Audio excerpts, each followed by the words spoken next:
name's Jill Benjoir, and I'm doing my persuasive speech on the health concerns within veterans and their families revolving around them having PTSD.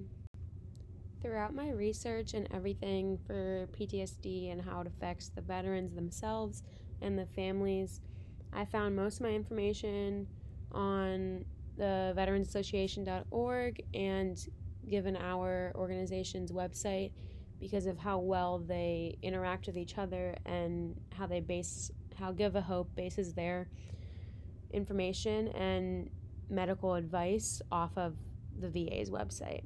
My main talking points for this specific speech will be the medical concerns revolving around PTSD, who's affected by it, the problems surrounding PTSD within families, who's there to help, and barriers stopping people from helping those with PTSD.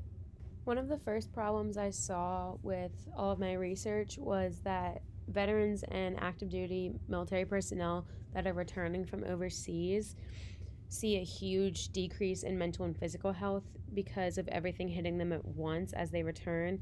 And if they did experience a traumatic event while overseas, it might not get reported by them. But as PTSD lingers in the body, it can cause physical problems as well as mental problems like cardiovascular issues and different autoimmune diseases. Another issue I saw throughout all the research was that technology nowadays has increased so much compared to when the world wars war and all of that, and decreasing the travel time between being overseas at a base and being at home with your family increases the amount of mental health stress that goes into the veterans, because as they return back in such a short time as like less than 24 hours, they don't have enough time to comprehend and digest everything that's happened to them overseas. And back in the World War II days, travel time took 1 to 2 weeks, so they wouldn't have as many problems because they had the time to digest it and comprehend everything that has happened, and they could talk about it with their fellow military buddies. Another problem I saw was that PTSD doesn't only affect the veteran, it affects the family and the community around them, because as their mental health decreases, they could neglect the children or not spend enough time with them and be emotionally withdrawn, and it takes a lot out of them and out of the family and community around them. There are some ways to help with this problem of PTSD within this nation and each and every state that goes around with their military branches. One way is to give support to the affected veteran, because without their close bond and tight-knit family of other soldiers, they don't really know who is there for them and knows what they're feeling. So not all support needs to be a donation or everything like that. It can be just letting the affected person know that you're there and you don't want to just push it off and ignore it. The nonprofit organization that I chose was Give an Hour because they provide free mental health care for an hour each week to a veteran that needs it and can't afford it, that is struggling with PTSD and everything like that. So one way to help was, if you think about it, the price of buying a coffee every day could give $5 to them and help them market and outreach to the veterans that may need them but don't know it is there.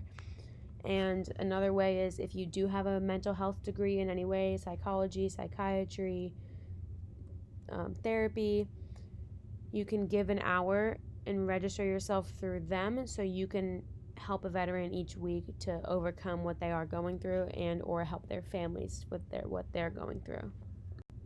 Some barriers that might come around with this problem and the solution is that veterans might be scared to admit that they do have a problem and they do have PTSD.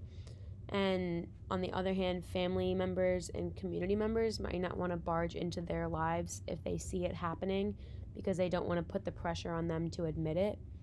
And finally, the availability of medical professionals to help can decrease, even though Give an Hour does have 6,000 already certified and practicing medical professionals that can help the veterans in all 50 states.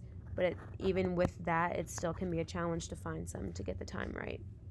Finally, some takeaways from this could be, if you are a veteran or active duty military personnel, Don't be afraid to get help if you are suffering with PTSD, because it affects you mentally, it affects you physically, and can seriously deteriorate your mind and body. And if you are a family member or a community member of them, don't be afraid to bring up a very tough conversation if it will help them in the long run.